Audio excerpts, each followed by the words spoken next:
নতুন মন্ত্রিসভা গঠনের ক্ষেত্রে আপনি অনেকগুলো চ্যালেঞ্জের কথা আগের ঘন্টায় বলছিলেন।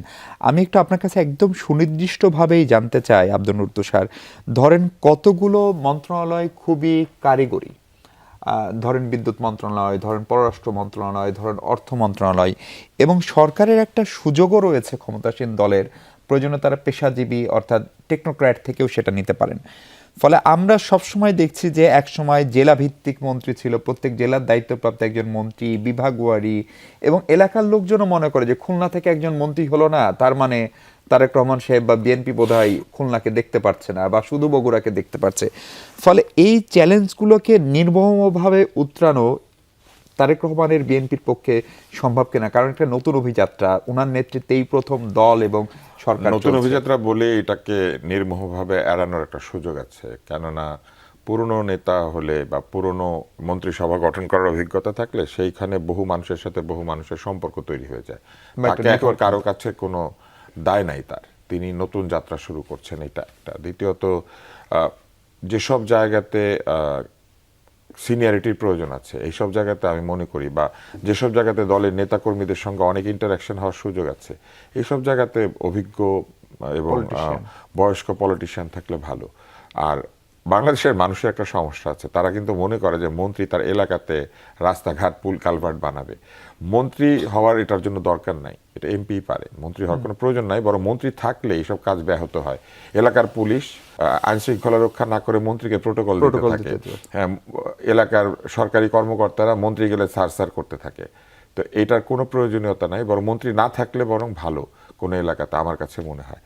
আর মন্ত্রিত্ব দেওয়ার ব্যাপারে আমি সবসময় মনে করি মেধা, যোগ্যতা, বয়স, দলের প্রতি তার কন্ট্রিবিউশন, এই সব কিছুকে বিবেচনায় নিয়ে একটা ওয়েটেড অ্যাভারেজ করা উচিত, যে কোন জায়গাতে কেমন মন্ত্রী দরকার। এখন ধরেন কোনো কোনো জায়গায় আছে যে ইয়াং একজন দুজন মন্ত্রী প্রতিমন্ত্রী দিলে ওই জায়গাটা ভালো চলতে পারে এবং তারাও কাজটা শিখতে পারে। আবার কোনো কোনো জায়গায় আছে যে একজন বয়স্ককে না দিলে বা ওইরকম প্রভাবশালী রাজনৈতিক ব্যক্তিত্বকে না দিলে আমলাতন্ত্র কথা শুনবে না, সিস্টেম কথা শুনবে না। ফলে এই জিনিসগুলি বুদ্ধিমত্তার সাথে তাকে করতে হবে এবং এইসব ব্যাপারে দলের সিনিয়র নেতৃবৃন্দের সাথে তার আলোচনা করা উচিত। দলের সিনিয়র নেতৃবৃন্দের অনুরোধ রক্ষা করার কোনো চেষ্টা করা উচিত না, জি। ওনার বরং শোনা দরকার। তবে আমি দুইটা জিনিসের কথা বলতে চাই। একটা হচ্ছে জামাত ইসলাম খুবই আনন্দে বলছে যে নারীরা তাদেরকে বেশি ভোট দিয়েছে। নারীরা তাদেরকে আসলে বেশি ভোট দেয় নাই। যেটা ঘটেছে সেটা হলো নারীদের তো আর কোনো কাজ নাই, তালিম দেওয়া, মানুষের ওই যে ঘরে ঢুকে পড়ে এক কথা বলে আরেক কথা বলে যে বিভিন্ন ইনফরমেশন কালেক্ট করা, এগুলা ছাড়া। ফলে এখন যদি এইসব কাজ করার পরেও নারী ভোট বাড়ে নাই, এই কথা তারা স্বীকার করেন বা বলেন যে আমাদের তো নারীরা ভোট দেয় নাই, তাহলে তো এই নারীদেরকে ওনারা কাজ করাতে পারবেন না, কারণ এদের দরকার কি, এদের দিয়ে কাজ হয় না। এই কারণে তারা এটা বলছে। আসলে তাদের নারী ভোট তারা পান নাই এবং মাইগ্রেটরি ভোট ঢাকা শহরে পেয়েছেন, এটাও ঠিক না। যেটা ঘটেছে সেটা হলো ঢাকা শহরে আওয়ামী লীগের ভোটাররা তেমন একটা ভোট দিতে যান নাই, তারা বিএনপিকে ভোট দিয়ে জিতাইতে হবে এটা ফিল করেন নাই। কারণ ঢাকা শহরের ভোটারদের ওই দায় নাই যে তার নিরাপত্তা রক্ষার জন্য বিএনপির এমপিকে লাগবে, তার বাসাটা ঠিক করার জন্য, তার ঘের বাঁচাতে, কিংবা তার মামলাটা তুলে নিতে, অথবা এলাকাতে আত্মীয়তা, আত্মীয় স্বজন, যেটা গ্রামে হয়, মফস্বলে হয়, যে এলাকাতে আত্মীয় আছে আওয়ামী লীগের সাথে বিএনপির, কিংবা এলাকাতে বন্ধুত্ব আছে আওয়ামী লীগের সাথে বিএনপির।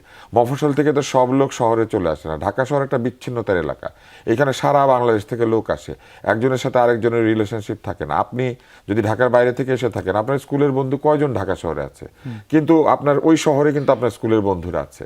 ফলে ওইখানে যারা থাকেন তারা কিন্তু একটা ওই জিনিস ইন্টিমেসি। মাথায় নিয়ে ভোটটা দেন। ফলে এই কারণে মফস্বলে, গ্রামে যেসব কারণে আওয়ামী লীগের ভোট বেশি গিয়েছে বিএনপির পক্ষে, সেইটা ঢাকা শহরে যায় নাই বলে তারা কিছু সিট পেয়েছেন। ঢাকা শহরে আওয়ামী লীগের ভোটাররা বের হয়ে যদি ভোট দিয়ে দিত বিএনপিকে, তাহলে ওনারা একটা সিটও পেতেন না। আরেকটা জায়গা আছে, সেটা হচ্ছে যে নারী ভোট বেড়েছে, এটা ওনারা হিসাব করছেন নারী কেন্দ্রে ওনাদের আমির জিতেছে। আমির জিতেছেন তার ব্যক্তিগত জনপ্রিয়তার কারণে, নারীরা জামাতকে বেশি ভোট দিয়েছে সেই জন্য না। নারীরা যদি জামাতকেই বেশি ভোট দিয়ে থাকে তাহলে শুধু আমিরের উদাহরণ কেন, যেসব জায়গায় ওনারা হেরেছেন সেখানেও ওনাদের নারী ভোট বেশি পাওয়ার কথা, সেই ক্যালকুলেশনটা তো তাদেরকে মানে করতে দলের হবে, পলিসি সেটা থেকে। তারা করেন নাই। আর আমার ব্যক্তিগত সাজেশন হবে যে কিছু কিছু জায়গায় অবশ্যই মেধাভিত্তিক মন্ত্রীদেরকে নিয়োগ দেওয়া উচিত, কারণ মেধাবী লোককে প্রয়োজন হয়। যেমন ধরেন সংস্কৃতি মন্ত্রণালয়, যেমন ধরেন তথ্য মন্ত্রণালয়, এইসব জায়গাতে একজন মানুষকে শুধুমাত্র প্রতিষ্ঠান চালালে হয় না, ওই প্রতিষ্ঠানের সঙ্গে জড়িত শিল্পীদেরকে চালাতে হয়, ওই প্রতিষ্ঠানের সঙ্গে জড়িত যে ব্যক্তিবর্গ আছেন, লেখক, সাহিত্যিক, এই যে গ্রন্থকেন্দ্র চালানো। আপনি দেখবেন যে খুব প্রশংসা হয়েছে মুস্তফা সরয়ার ফারুকী। মুস্তফা সরয়ার ফারুকী কিন্তু ঠিকমতো তার মন্ত্রণালয় চালায় নাই। সংস্কৃতি মন্ত্রণালয়ের অধীনে যে প্রতিষ্ঠানগুলি আছে সেগুলি সবগুলি তার নামে অভিযোগ করেছে। সে চালিয়েছে ড্রোন, সে ড্রোন দিয়ে শো করেছে, কারণ সে জানে ফিল্ম বানাইতে, এবং সে যেটা করেছে অন্যদেরকে উৎসাহিত করেছে, আসেন আসেন আমরা ফিল্ম বানাই, আমাদের এই যে এত কৃতিত্ব এটাকে ডকুমেন্টেশন করে রাখি। কিন্তু সংস্কৃতি মন্ত্রণালয়ের মূল কাজ ছিল বাংলাদেশের সংস্কৃতিকে পৃষ্ঠপোষকতা করা। আপনি দেখেন তার সংস্কৃতি মন্ত্রণালয়ের যে বরাদ্দ এবং অন্যান্য কাজকর্ম সব আটকে ছিল একদম শেষ পর্যন্ত। একদিকে যেমন মার্কিন যুক্তরাষ্ট্রে গিয়ে শেষ চুক্তি সাইন করা হচ্ছে নির্বাচনের কয়েকদিন আগে, ওই রকম তার মন্ত্রণালয়ের সর্বশেষ অর্থ ছাড় করে প্রজেক্ট ছাড়া হয়েছে সর্বশেষটা 9 তারিখে। এগুলি কেন হয়েছে? আসল কাজ বাদ দিয়ে সারাদিন ড্রোন চালালে তো এটা হবে না, সারাদিন ফিল্ম বানালে তো এটা হবে না। সংস্কৃতির কি উন্নতি হচ্ছে? আপনি শিল্পকলা একাডেমি পুরা একটা ভজঘটে পরিণত হয়েছে। শিল্পকলা একাডেমিতে যে নিয়োগগুলি হয়েছে সেগুলি সব ব্যক্তিগত পছন্দে, ওখানে মেধার ভিত্তিতে কোনো নিয়োগ হয় না, যে কারণে জামিল সাহেবের মতো লোককে চাকরি ছাড়তে হয়েছে। আর জাদুঘরের কি হয়েছে? আপনি গত কয়েক মাসে জাদুঘরের কি উন্নতি হয়েছে? জাদুঘরের নতুন কোনো সংগ্রহ হয়েছে? জাদুঘরগুলিকে কোনো পুনর্গঠন করা হয়েছে? সেটার কোনো হিসাব নাই। সারাক্ষণ ব্যস্ত ছিল জুলাই জাদুঘর বানাতে। জুলাই জাদুঘরে যে ভাস্কর্যটা বানিয়েছে, এই ভাস্কর্যটা দেখলে আপনার মনে করেন আবেগ জেগে উঠে। এই ভাস্কর্যটা কোনো ভাস্কর্যের পদ হয়েছে।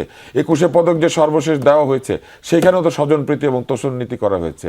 মজুমদার সাহেবের পুত্র পেয়েছেন 21 পদক, যাকে যাকে তার ভালো লাগে তাকে তাকে দিয়েছেন। এক নৃত্যশিল্পী পদক পেয়েছেন, সেই নৃত্যশিল্পী যার সঙ্গে কাজ করেন তিনি এখনো পর্যন্ত পদক পান নাই, এবং তারা হচ্ছে বাংলাদেশের নৃত্যের দিকপাল।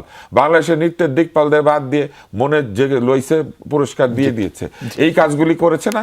ফলে মনে রাখতে হবে যে এই ধরনের মন্ত্রণালয় চালাতে গেলে আসলে কেমন লোককে নিয়োগ দেওয়া দরকার, এটা মাথায় রাখতে হবে। উপযুক্ত মানুষ। এবং এরকম কিছু মন্ত্রণালয় কি কি আছে জানেন? যেমন নারী ও শিশু মন্ত্রণালয়, হ্যাঁ, ওইখানে ধরেন ওইরকম একটা লোক যদি গিয়ে বসে যে নারীদেরকে 5 ঘন্টা কাজ করাইতে হবে, তাহলে কিন্তু গেছে। হ্যাঁ, এবং জামাতের লোকজন বিএনপির মধ্যে আছে। জামাত লুকিয়েছিল শুধু আওয়ামী লীগের মধ্যে, জামাত লুকিয়েছিল শুধু ছাত্রলীগের মধ্যে। ঘটনাটা সত্য না। আমার ধারণা কমিউনিস্ট পার্টির মধ্যেও জামাত আছে।